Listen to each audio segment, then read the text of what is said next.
જય સરદાર, જય જય ગરવી ગુજરાત. હું ગોપાલ ચમાડી આજે એક સમાજના બંધારણ વિશે એક વાત મૂકવા માંગુ છું. ખરેખર આ પાટીદાર સમાજની અંદર આ બંધારણની બહુ મોટી જરૂરિયાત છે, પણ શું આ બંધારણ બની શકશે?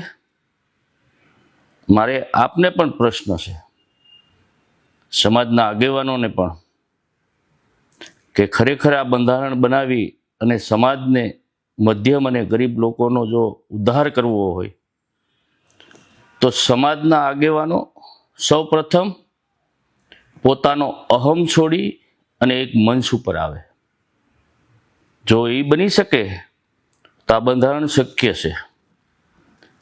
કારણ કે જ્યાં સુધી હું મારો અહમ નહીં છોડું કે હું જ કરું છું એમ નહીં, સમાજના બધી સંસ્થાના આગેવાનો જો સમાજનું જ હિત ઈચ્છતા હો તો બધા એક મંચ ઉપર આવી અને આની વાત મૂકવી પડે. કારણ કે આજે બધા સમાજે પોતાના બંધારણ બનાવ્યા, તો પાટીદાર સમાજનું બંધારણ કેમ ન થઈ શકે? મારી પાસે એક બુક છે, 1/6/1958 પાટીદાર સમાજે બંધારણ બનાવેલું છે. જો દેખો, તો આજે 130 વર્ષ પછી આપણે કેમ ભેગા ન થઈ શકીએ? આ રાજકોટની અંદર આ બંધારણ બનેલું છે પાટીદાર સમાજનું. એમાં લખેલું છે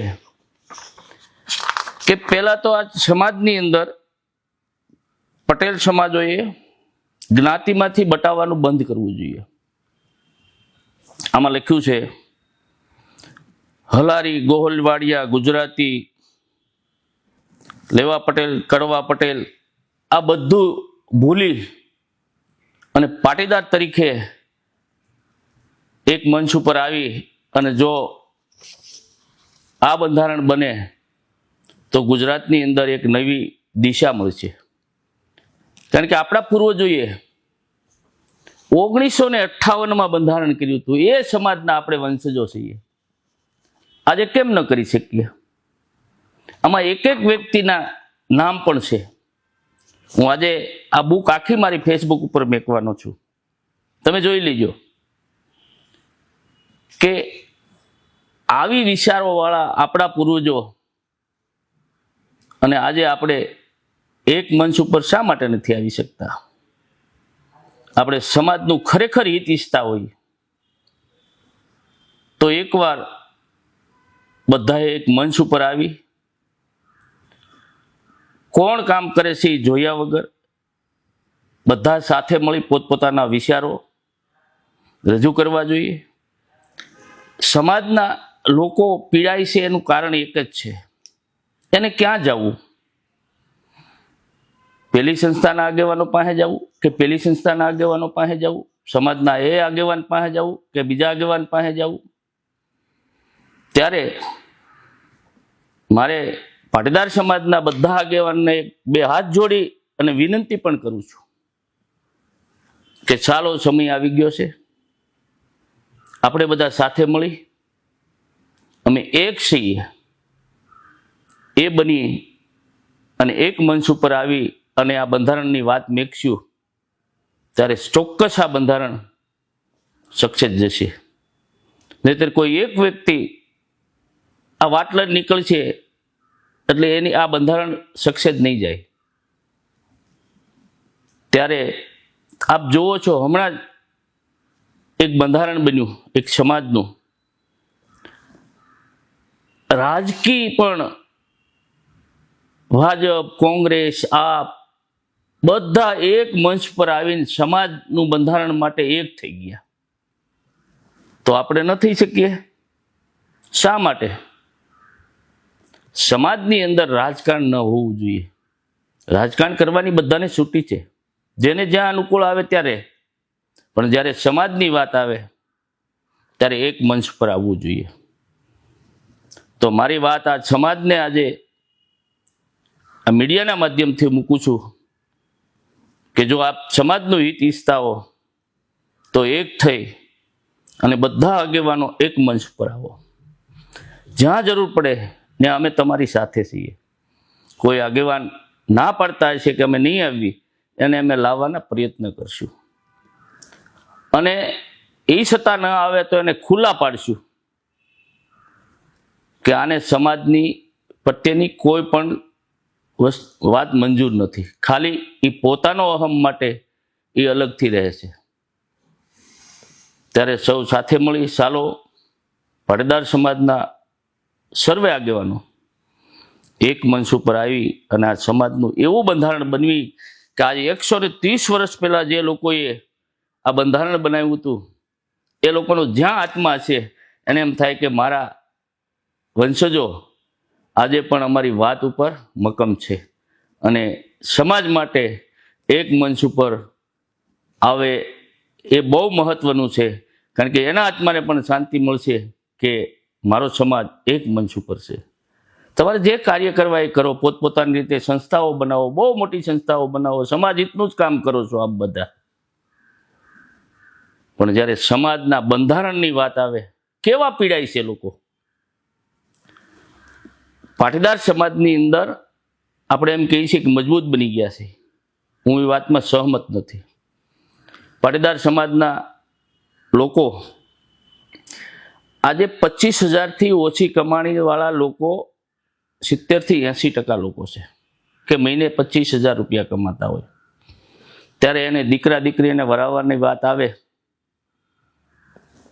કે દીકરો વરાવવાની વાત આવે ત્યારે સામેથી એક વાત આવે છે દીકરીવાળા તરફથી કે મારે એપલનો ફોન જોશે. આ 1.5 લાખ રૂપિયાનો એપલનો ફોન આવે છે. દીકરાની બાપની 6 મહિનાની કમાણી એક ફોનમાં વહી જાય છે. ત્યારે આજની યુવા પેઢીને પણ હું હર હંમેશા કહું છું કે જો આજની યુવા પેઢી આ દેશના નાયબ વડાપ્રધાન અને ગૃહપ્રધાન સરદાર વલ્લભભાઈ પટેલની દીકરી મણિબેનના વિચારો જીવનની અંદર ઉતારી લે ને તો એને મા બાપને ક્યારેય સુસાઇડ ન કરવું પડે.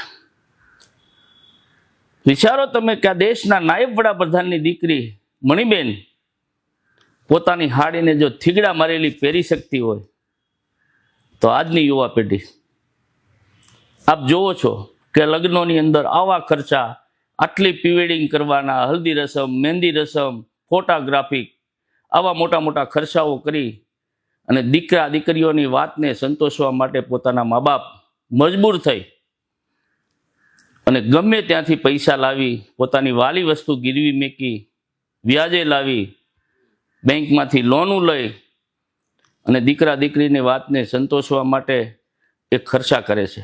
અને ક્યારેય છેલ્લે એને ક્યાંય ભેગું નથી થતું.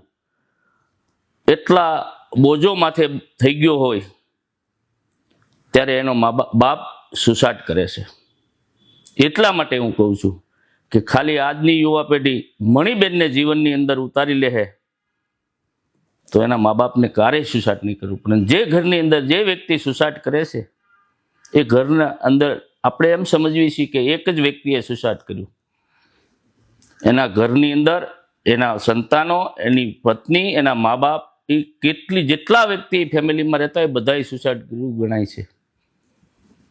ત્યારે સમાજને પણ, આગેવાનોને પણ આ મારી આજથી આ મીડિયાના માધ્યમથી વિનંતી છે અને સમાજની યુવા પેઢીને પણ વિનંતી છે કે આપ ખોટા ખર્ચવામાંથી બહાર આવો. અને સમાજના આગેવાનોને 2 હાથ જોડીને ફરીથી વિનંતી કરું છું કે એક મંચ ઉપર આવી અને આ સમાજનું એવું બંધારણ બનાવો કે ના ભૂતો ભવિષ્ય આપણા સમાજની, પટેલ સમાજની વાત લઈને અન્ય લોકો આપણી વિચારો સાથે જોડાયેલા આપણી વાતમાં પાછળ ચાલે છે. ત્યારે આપણે કેમ પાછળ રહી જઈએ? તો ચાલો ઉઠ્યા નથી હવાર આપણા પૂર્વજોને રાજી કરી, સરદાર સાહેબના આત્માને શાંતિ મળે કે હજી પણ આ દેશની અંદર, ગુજરાતની અંદર મારો પાટીદાર સમાજ